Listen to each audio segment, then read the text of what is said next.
call this meeting the Alexander County Board of Commissioners into session at this time on the 17th day of May, 2026. At this time, I'll call on Commissioner Marty Pendle for the invocation, and Commissioner Ronnie Reese will follow with the Pledge of Allegiance. And if you would, please rise. Let's pray. Heavenly Father, we come to you today, Lord, just to praise your name. Thank you for the many blessings of life. We just thank you for your unwavering love. And Lord, we just want to thank you for your provisions that you've placed on our nation and our county and our state. Lord, just pray for our service personnel that are out and about for our nation. Lord, just pray that you bring them each home safe and be with their families while they're gone and their children. Lord, we pray for our emergency personnel throughout our county. Lord, you know how important they are to us, and Lord, just ask for a hedge of protection around them at all times. And Lord, just pray that you be with us during this meeting, that you'll guide and direct, that you will have your will done in all circumstances. And Lord, again, we just love you today. In your holy name we pray. Amen. Amen. Attention, salute, pledge. I pledge allegiance to the flag of the United States of America and to the republic for which it stands, one nation, under God, indivisible, with liberty and justice for all. You may be seated.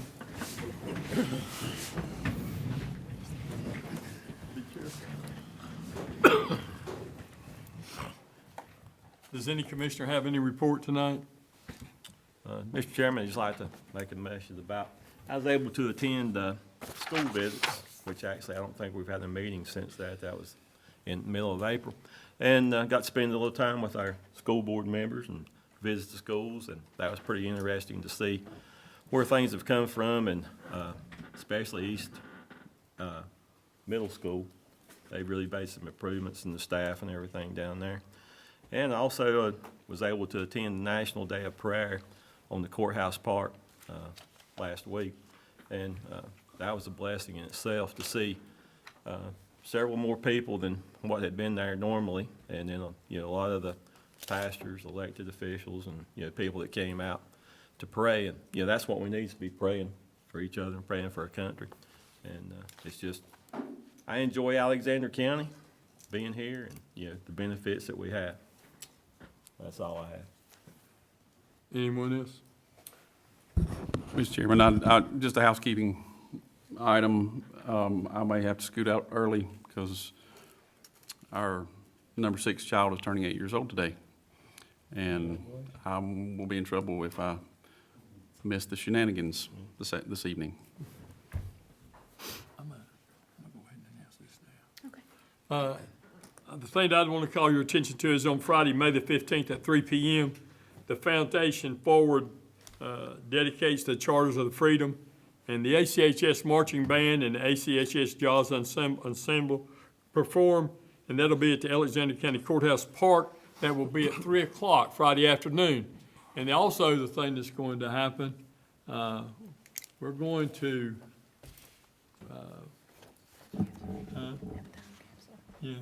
we're going to bury a time capsule at Alexander County Courthouse Park.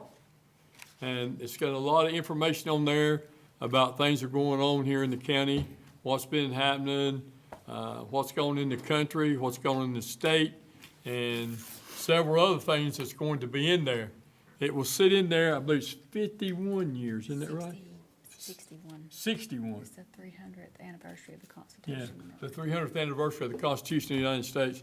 And it'll be in there then, so it's going to be interesting because we put some things in there that talked about computers and talked about what's going on with the war in Iran, what's going on in our local county. And what we did was we put there's going to be some thumb drives put in there. Thank you, Gary. And we'll also put some pictures in there. But Gary and I were talking about it, and it's interesting to think about where we're at now, and even putting a thumb drive in there. Will they be able to use that thumb drive, And it'd just be really interesting to see what's going to happen, what kind of school system we'll have, what kind of county government we'll have. And it's just going to be totally interesting. And of course now, I don't plan to attend that event then, but I'll be looking down on them. I hope and pray to God I'm looking down on them. But I think when you talk to your grandkids, some of you younger folks, talk to them and tell them about this, because best of my knowledge, this is the first time this has ever happened in the county for that, is it not? I know, I think DSS maybe did. DSS years did ago, one, I but- think, but county government-wise, Yeah. I think this is the first one that's ever been done. So, we look forward to seeing you Friday at 3 o'clock at Alexander County Courthouse, and it'll be a really great event. At this time, any other commissioner have anything? All right, moving forward, you have the agenda before you. I'd entertain a motion to approve the agenda as is. Make a motion to approve the agenda as given. Second. Motion is made and second. Any discussion? There being none, I'll indicate by raising your right hand. All approved. Thank you. All right. With public comment period tonight, we have one person that's going to speak, and I want to read this so that everybody understands what goes on here. Alexander County Board of County Commissioners, public comment, May the 12th, 2026. The public comment period is intended to allow the Board of Commissioners an opportunity to listen to citizens' comments and concerns. It is not a time for the board to discuss issues or answer impromptu questions. A time period of 15 minutes has been established for public comment at the beginning of the first regular meeting in each month.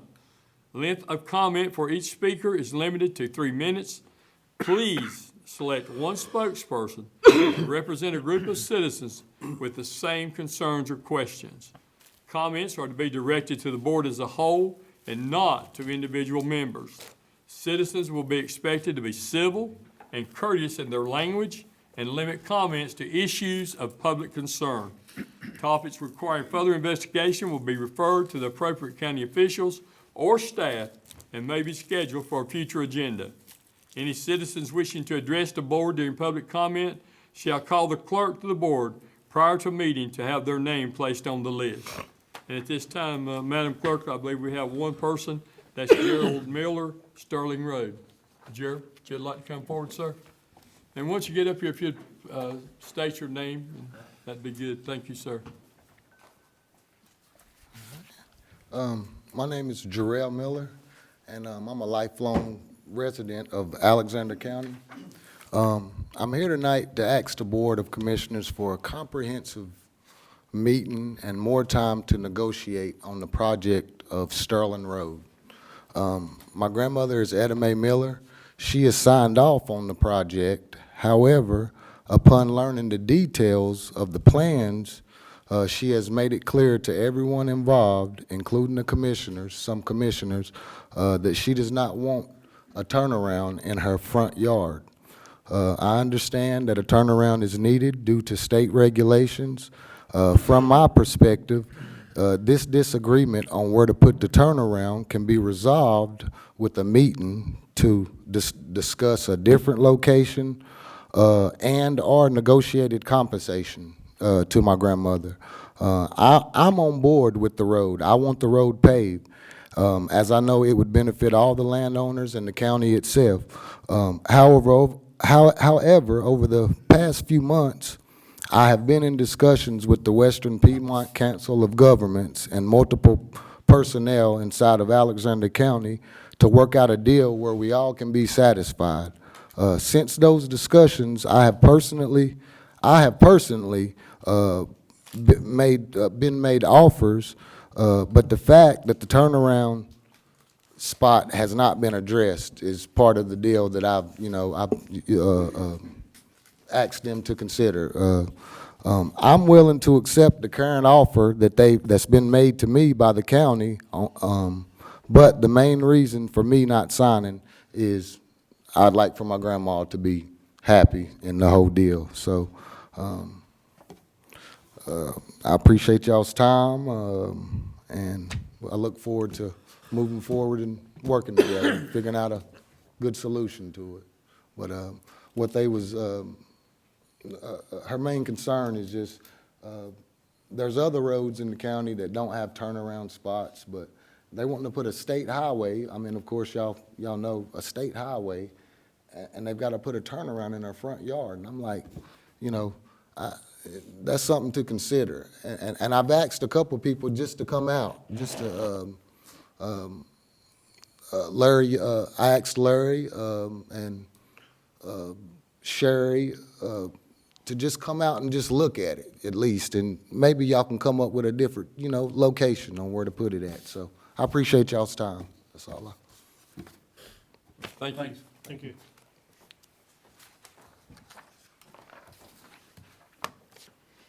Item number 7 on the agenda, Alexander County Schools presentation. Dr. Bill Griffin, Superintendent, Alexander County Schools.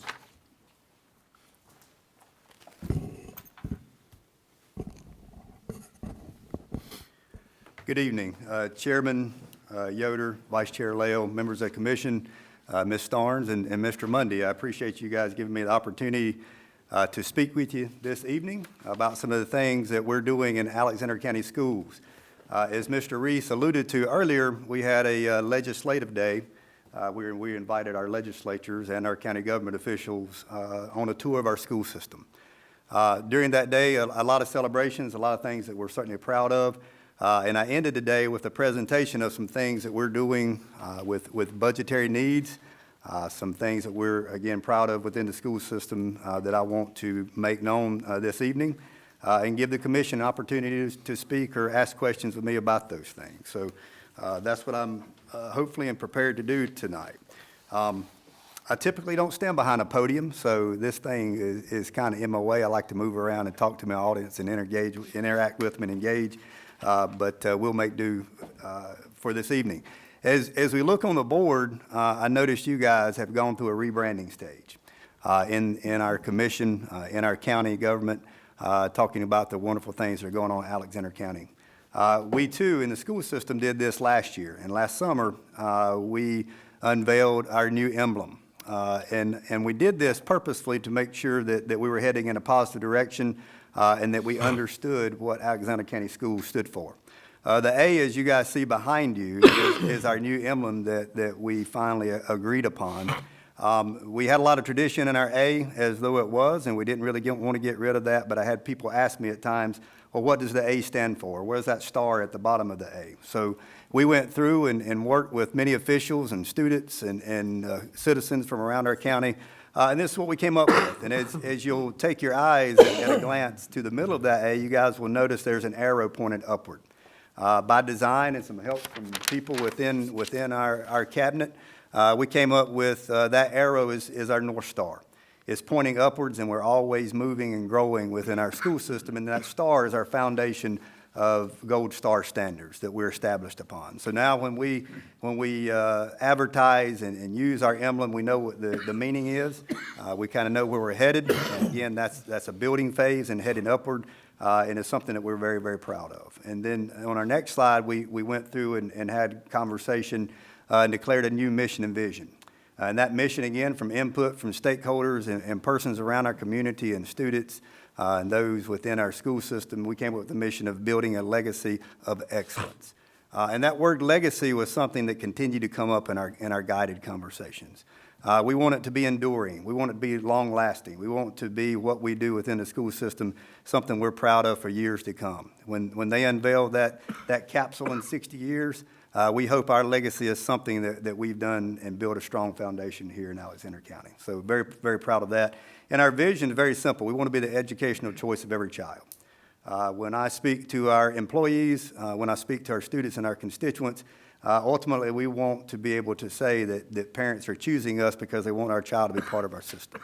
And if we're doing something that's not pleasing, we want to fix that and correct it and make sure that every person that's part of our system is getting a good education and we're moving them forward to a positive future.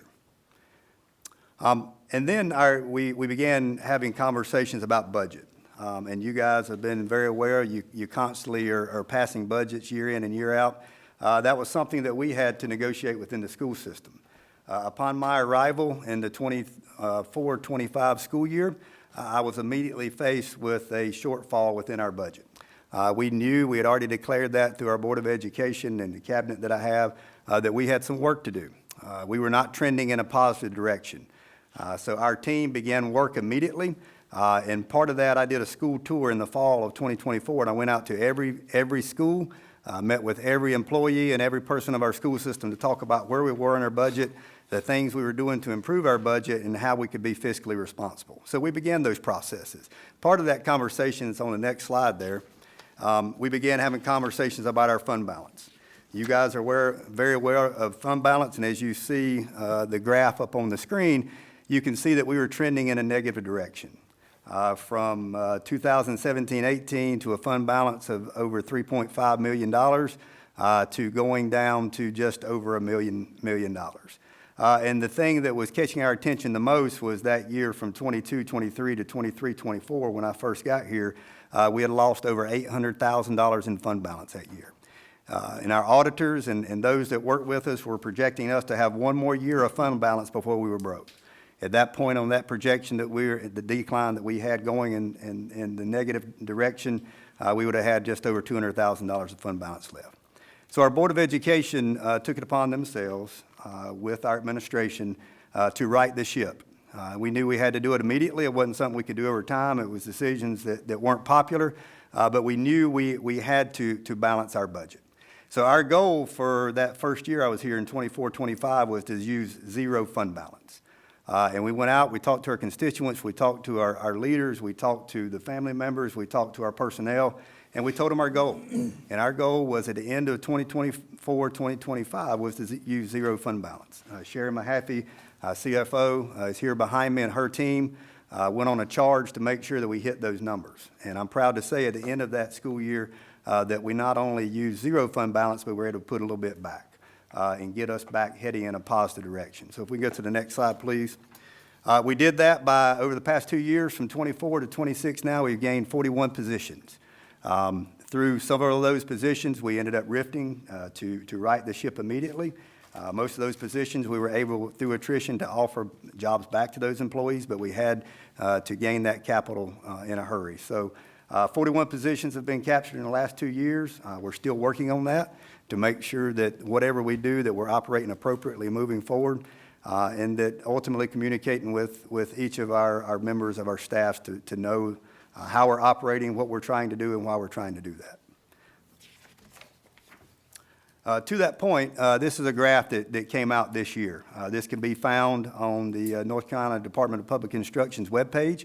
They have a graph there. It's called a DART, and it's basically an analysis of a reporting tool that we have that shows through every LEA or PSU public school unit in the state of North Carolina and how what their trajectory is within their fund balance, their staff, and whether they're hitting those tasks or not. I'm proud to say, as you see this graph up on the board, you can see back in 2017, or actually the green line that you see, that's the number of students that we have within our district. And you can see since 2012 to 2025, that green line is going constantly downward. We're losing students. We know that, we understand that, we're working on that. But since 2012, we started over 5,400 students. We're down to 4,200 currently in 2025. You can see the pink line, that is our number of teachers that we employ within the district. You can see back before 2017, we were just a little bit over, but we hit the mark in 2017 and balanced things. And then in 2018, we added a vast number of employees that went above the number that we had based upon our ADM. We're happy to say that back in 2025, that goal was to use zero fund balance. And this graph and this chart indicates that we hit those numbers. We hit them dead on. They intersected for the first time since 2017. A lot of difficult decisions by our board, and I applaud them for doing that, as well as our administration to get us back on target where we're supposed to be. Next slide, please. As you can see, this is a graph also indicating, but this graph indicates all staff members, not only teachers, but other staff members that are within our system that we fund. Again, 2017, we were kind of actually below the bar. Went up in 2018, 2025, we intersect those lines again.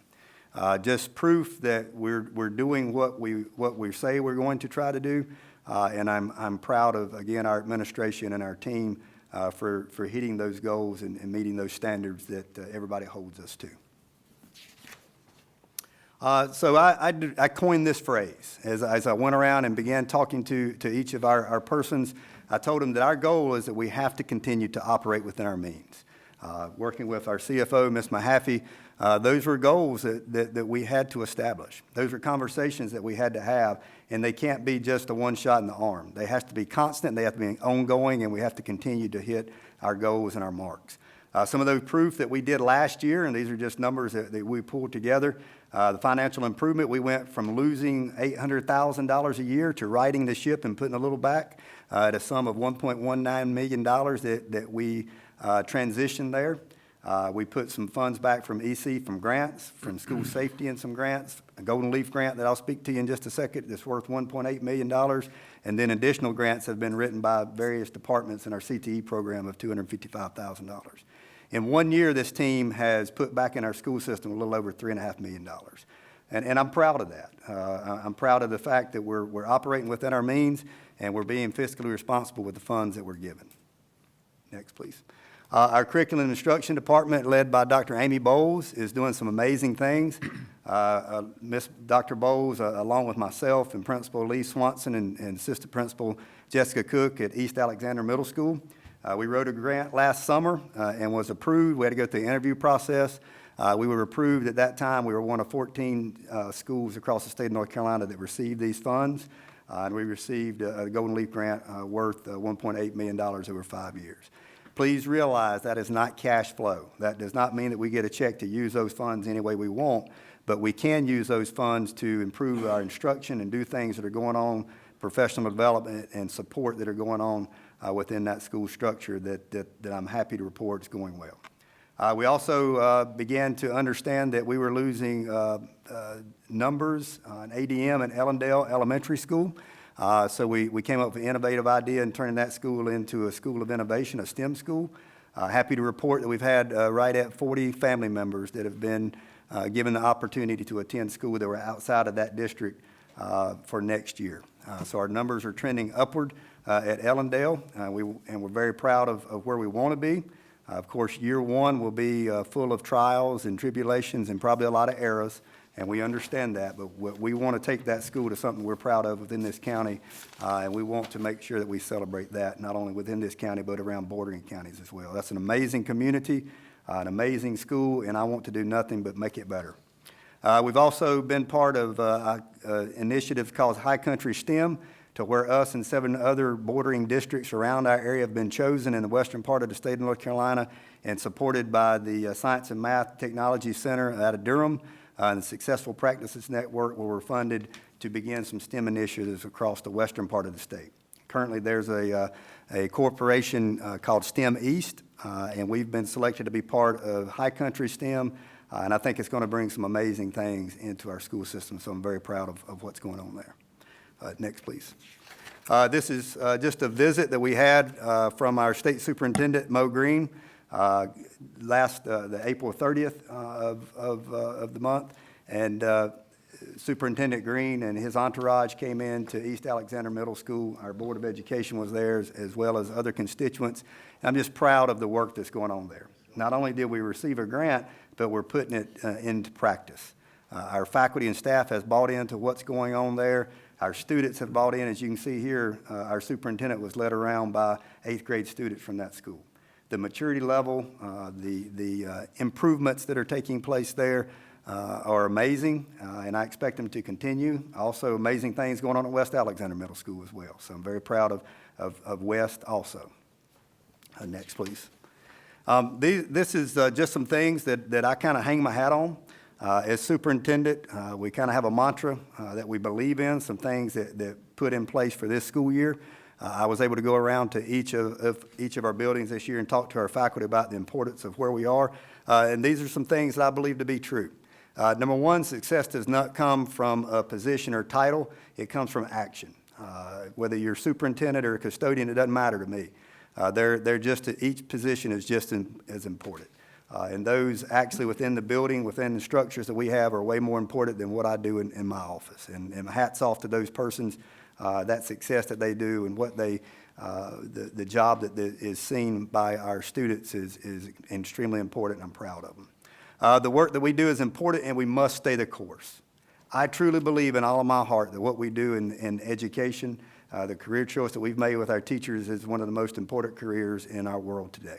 And I do believe that with the impressions that our teachers are making on our students and the job that they do, that our workforce is strong in the future, and we're going to be left in good hands. Mr. Yoder, I heard you say that we won't be around here in 60 years, but these young people will be. And we have to turn it over to them, and I think the work that we are doing to get them there and get them ready is important work, and I think we're going to be in good hands there. School culture is an indication of school success. I don't think it's just about school culture. I think it's about culture in general. Whether that's your family, your church, your business, your organization that you're part of, the culture that you're around is what makes it successful. And that's something that we preach often, something we believe in, and something that I hope that I do a good job of leading our schools and our buildings and accomplishing. Our work must always be about the students. And whether we're on a commission or we're on the school board or we're in the schools themselves, the students and our young people, we as adults, I think our challenge is to take care of them. And I'm glad that the work that you guys do and that we're able to do within the school system to do that. The next is a quote: "If you believe you can or you can't, you're right." You guys know who said that by any chance? Mr. Henry Ford said that. Whether you believe you can or you can't, you're right. And that's something that I've tried to live by and make sure that I always had a positive attitude on what I was doing, and I want to make sure that's contagious around those people around me. And then the second from the last one, adult behavior precedes student outcomes. Again, what we do as leaders within this county, what we do with leaders within our school, it matters. And we as the adults are challenged to make sure we make good decisions, and whatever we do is going to be preceded by the outcomes of our youth. And then finally, I think this is one that's a challenge for all of us. The world is changing, and we have to adapt. We in the school system, we have to adapt, and we have to prepare our youth and our young people and our students for the world that they're entering, not the world that we live in currently, because it's changing rapidly. We never get away from the values. We never get away from the beliefs. We never get away from the core and the foundation of what makes Alexander an amazing place to live and work, but we have to make sure that we're challenging our young people to adapt because our world is changing, and we have to accept and understand that. Next slide, please. Finally, this is a slide that has changed today. We celebrated Teacher Appreciation Week last week, and I'm honored to say that our educators do an amazing job across the entire state of North Carolina and also here in Alexander County. I'm very, very proud of them. I've been doing a lot of work behind the scenes with our legislators and talking about teacher pay, working with ways that we can increase that, working ways that we can take care of our persons here in Alexander County and our local supported government and those officials that are involved with the school system. And those pleas were heard today. About 3:30, 4 o'clock this afternoon, I was given the information that a budget negotiations had been agreed upon. We have not passed the budget yet, but since that time, you guys may have seen some of the news broadcasts and stuff that are going out, that there have been some raises given to our teachers, also local law enforcement. Saw Sheriff Pennell out here and his fine people. So there's some positive things that are coming down the pipe for us. And I just want to say thank you to those people that are listening, to those of us who are out there asking to take care of our folks. So thank you very much. And next slide, please. And lastly, just thank you to you guys sitting up there. I'm sure that the general public doesn't understand the decisions that you make and the weight on your shoulders as you serve each person within our county, not only our school system, but you serve each and every person. You make decisions that you feel are purposeful. You make decisions that you feel are right. You make decisions that you feel are going to take us into the future, and I appreciate that. Mr. Money, as the county manager, you lead that charge, and I'm sure Jamie has a big part of what goes on there as well. If you're like my person, Michelle, she does an amazing stuff, and I can't do it without her. But the decisions that we all put together are lifelong decisions, and I applaud you guys for those that you make. They aren't easy, and I respect them. So whatever you do, I know that you had good intent. I know you had good reasons, and I certainly respect that as superintendent, and I'm grateful for your support and the partnership that you've given us. So thank you very much. Do you have any questions for me at this time?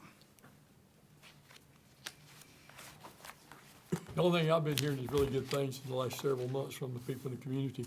And the one thing I'd like to say, when I went to the Beta Club had a thing at the auditorium, and they invited a lot of the leaders here in the community.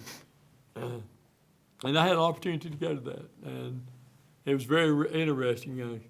County manager here was sitting at the table with me and had a great conversation with the students that were sitting there. I'm not going to call them by name, and that's out of respect for them. But everything they had to say was good, and I remember that we talked about things going on in Alexander County. We talked about a vision that they had, and these kids are very intelligent. And I remember telling Justin that I said, there was a time I was worried about our community and the things that may happen, but I'm going to tell you, I was very impressed with the things that the Beta Club does. But more importantly, I was impressed with the students that were there and expressed themselves in a very intelligent and professional manner. It was very interesting, and I was glad to see the changes that went on down at East. That's been really, really good, and things have done well. And I do know that Senator Settle called me after y'all had the roundabout with the schools and with the county commissioners and the state representatives, and he was really impressed with your presentation and the way things were going with the school system. And they told me then, he said, I'm going to share that with these other school systems. That needs to be shared. Well, thank And you for that speaks a lot to your leadership. And one of the things that you said there, talking about people that work, whether it's the custodian or the person at the top, it doesn't matter. And the first thing that popped into my mind was the book that Colin Powell had written about leadership. And that was one of the things that he stressed about leadership, is make sure you take to the man that's parking your car to the man at the top. It doesn't make how who they are or what nationality they are or anything. The point is that you show that position and that person that's involved in that organization the same respect. All gets the same respect, because everybody makes a tremendous contribution to what makes Alexander County Schools great. And from everything that I have been hearing out in the community and other places, not just here in the county, but I've always been a public school person. My wife taught at Alexander County Schools. My daughter taught there, and all my kids went there except for Alex the last 2 years, went to school of science and math. But public education is a well-rounded education, and we've had some tremendous people that have gone through our educational system. And they become doctors, lawyers, teachers, authors, anything that's just about you want to know about, they've done. And I'm extremely proud of the progress and the things that's going on with our Alexander County school system. And what's going on now is through your leadership. And your leadership is to be respected, and thank you very much, sir, for what you've done. And it has been hard, but you have risen to the occasion and shown that leadership to the employees, to the students, to the school board, and to everybody that I bump into. They sing your praises. So thank you very much, sir, and I really appreciate the presentation. Thank you so much. Thank you. Any thoughts or questions? Thank you for your time. I certainly didn't have a appreciate it. question. I just wanted to say something nice sir. to you. I Oh, I appreciate thought you were that. talking to me. I was putting this up. So, Yeah. Thank Thank you for your work that you've done. That's been a hard thing. So we appreciate it. Thank you, Mr. Reeves. I think in general, we're all public school people. I think I told this before, but when our soon-to-be kindergartner finishes at Bethlehem Elementary, we will have had a child there for 25 years straight, at least one child for 25 years straight, We appreciate your business. with multiple children there several times. He still got them coming. he just And,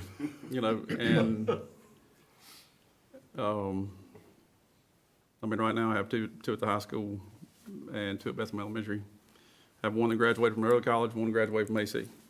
And, both of my daughters that have graduated, well, my daughter that graduated from AC had her 4-year degree in, well, I guess it was a year and a half plus summer school. Because she had lots of credit. And then my early college daughter, she decided to change majors, so it took her a little more than 2 years to get her 4-year degree. But I've said this a lot of times, if I thought there was a better option for my children, they'd be there. I appreciate that confidence, and we don't take it lightly, and we hopefully serve all of our our folks within the county. And we hope we represent you well. Thank you, sir. Thank you, very much. sir. Yes, sir. Appreciate it. Item number 8 on the agenda, Stream Flow Rehabilitation Assistance Program, sponsorship request, Pamela Bowman, Soil and Water Director. Thank you. I'll probably pull that down a little, but it did well for you higher than, all right. So thank you for having me tonight. I do have some pictures to show you guys. I've been up here several times before, but this is our next round of funding that, I told you I'd come back and let you know when we got. So if we could go to the next slide. Also, Mr. Yoder asked me, one time, last time I was up here, I think with Farmland Preservation, you'd asked me about how much money we had, how many linear feet of stream we had, cleaned out with debris. So I've got that information for you up here. Since, November of 2020, when we had tropical storms Ada and Zeta, we've received 4 rounds of funding, and that includes federal and state funding. Total, that was $853,806, and that cleaned out 15 sites. So that was 36,303 linear feet of total debris removal. So that's the trees that were down. So that's, excuse me, we're proud of that we've been able to get that funding over the past 6 years, or 5.5 years. So I've got some pictures of the last round that's been finished this past year. So this was round 2 of the STRAP program, as we call it, just to be shorter. This is before and after on Duck Creek, Section 1, and we have the names we call these by basically are of the creek, and we have several sections along the creeks, so that's why we have Section 1 here and there. That's the same site, but just a different area. And as you can see, the picture on the left is a drone picture, so the drone has been very helpful. We were able to get that paid back through a grant, and even the county match paid back through the STRAP funds. All right, the last one here is of UT to South Yadkin River, Section 1. So if you'll see on the left, it's kind of dark, but that's totally covering that stream, or completely blocked. So this was a lot smaller stream than the last one, but that caused a lot of residential flooding up above that. So the landowners there, of course, were very happy that we were able to assist them. So basically, today, I'm bringing to you that we've received the STRAP Round 3 funds, and these were funds just for Hurricane Helene counties, so that, I think it was 36 counties, it was 30-something counties, but we're right on the edge of that as far as who's receiving that. That was the disaster-declared counties, and we were fortunate that we didn't have as much damage from Hurricane Helene, but we still had some, and so we were eligible. So we requested over the cap, which was $526,000, and that was, we estimated enough to do 11 of our sites. We didn't receive quite that much, but we got $516,000 allotted to us. And we expect to be able to do 6 to 8 of the sites, which is over 30,000 linear feet. But we don't know exactly how many sites we'll get to or how much it's going to cost, because it's all going to be dependent on the bids, which we'll move forward with, as long as the funds are approved. So our Soil and Water Office, or SWCD, is going to handle the administration, and those funds can be used to purchase supplies and equipment to help us with working on these sites and administering the funds. That can be up to 15% of the construction. It doesn't have to be that much, though. And I just wanted to let you guys know, or remind you and let the public know, that there's no match required for this. It's 100% paid back. So when I say I'm asking for the county to sponsor it, that means that the county will put the line item amount in the budget and pay for the contractors and such, but then we will turn that back in to the state, since these are state funds, and receive 100% of that money back. So then I have some pictures of the sites that, some of the worst sites that we're going to do that would be at the top of the list, so we should be able to do them. So this is Duck Creek Section 2. and then South Yadkin River, Section 1. So of course, these are before pictures, but hopefully you can see that there's a good bit of blockage there. The left side on that one, and it's fine. The left side is a drone picture, so it's from above. The right side, we had some good in-stream pictures. The drone just helps see, you know, a kind of larger area. So you can go to the next one. This is Lower Little River, Section 4. Lower Little River is one we've done a few sections on already, so that's why we're up to 4 now. And this is going to be a decent stretch along the river as well. I think I have one more. All right, this is a beaver dam example along one of the sections, and there are other beaver dams out there, and that's just the one that we had a decent picture of, and that's not a huge one. That's just a small one that started. However, I did want to put it in there because that's going to be part of this project as well, or this round of funding. And I've got that on the next slide. For our next steps, if you all decide or agree with approving these funds, the next steps are basically going to be to obtain landowner agreement forms, and that's something that our office did in the last round. We did the administration of the funds the last round. This time, it's going to have to be done before we have the official contract from the state, so that's going to mean our starting point's going to be a little bit later. So we're going to have to get all of those at first. But that's okay. Like I said, we've done it before. And then after we have those, we'll receive the contract from the state for signatures. And then I have on here we'll contact the BMAP folks after July 1st for sites with beaver dams. So BMAP is the Beaver Management Assistance Program. And that is going to be funded this year through STRAP administration funds from last year that we received from round 2. So that was $6,000 that we got back because we were administering the funds and kept up with our time administering the funds. So this was a good use, we felt, of the funds, and we talked with finance and with Justin, and in agreement there, as long as everything in the budget goes through normal, that will be something that will be included. And I have it on here because there are several beaver dams along these creeks. And so the BMAP is a federal group, and the one closest to us is in Statesville. It's USDA, and they come out and actually trap the beavers and take the debris out from the beaver dams. So that would be taken care of, and that debris wouldn't be included in what we were going to take out. So that would make our bids less. So we should be able to get more done by having this program as well. So these will probably run together, but starting the bid process, hopefully we can get the beaver dams taken out that are with our highest ranked sites. That'll be first. And then we can start the bid process, and with this amount of money, we may actually split it into groups and not do it all in one. Just do ones that are closer together.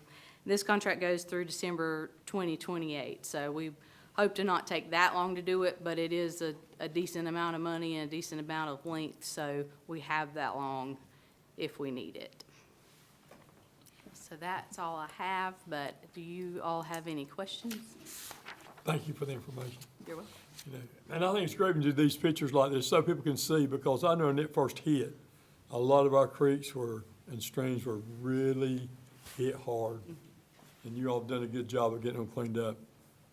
Because I know the farmers and everybody else appreciates those waters running downstream, because they can use it now. Yeah. You know? Any questions? Is there a whole bunch of streams still left, or how many?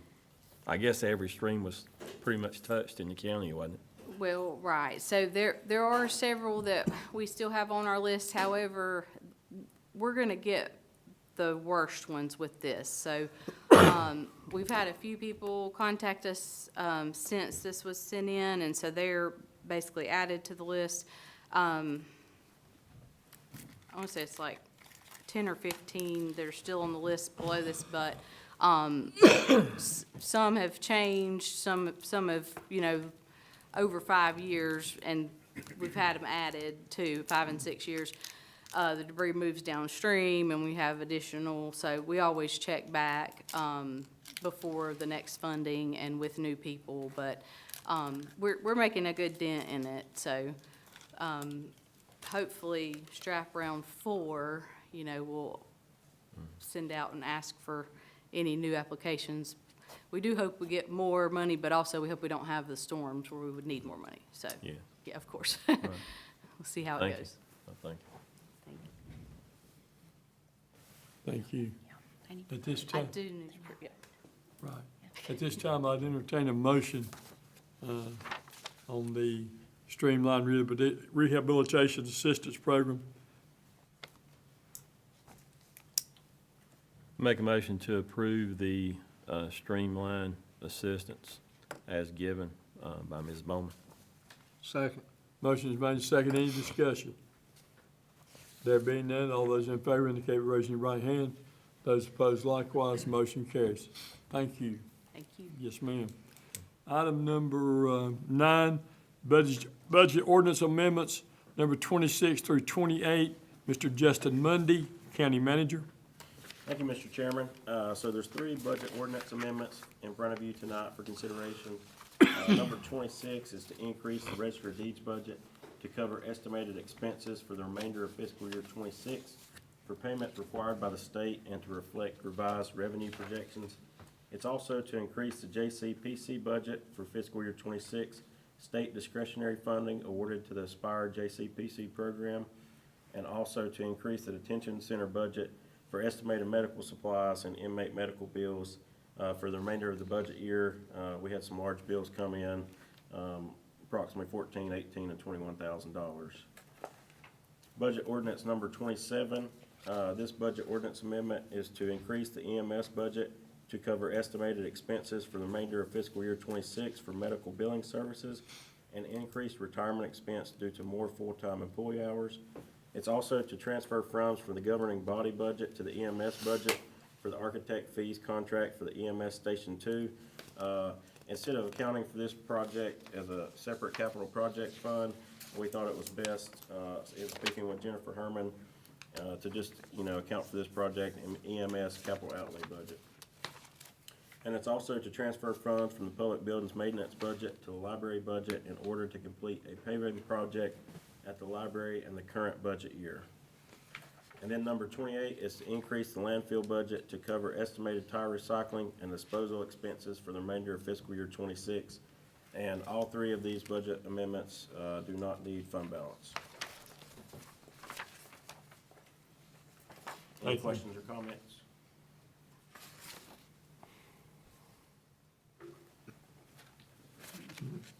At this time, I'd entertain a motion to approve the budget amendments.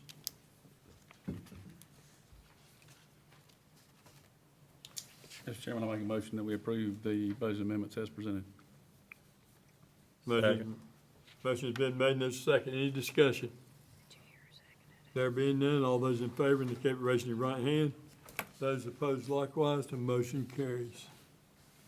Consent agenda, Mr. Justin Mundy, County Manager. Thank you, Mr. Chairman. So the consent agenda before you all tonight includes a number of items.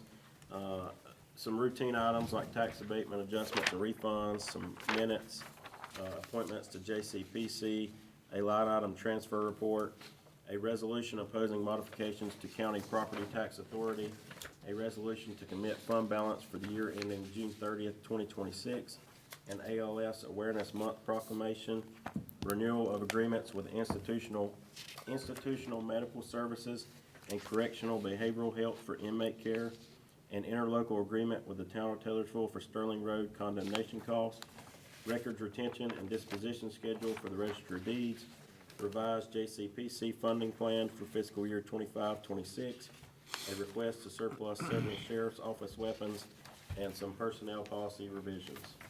And I'll be happy to answer any questions on those items. Any questions? I entertain a motion at this time to approve the consent agenda.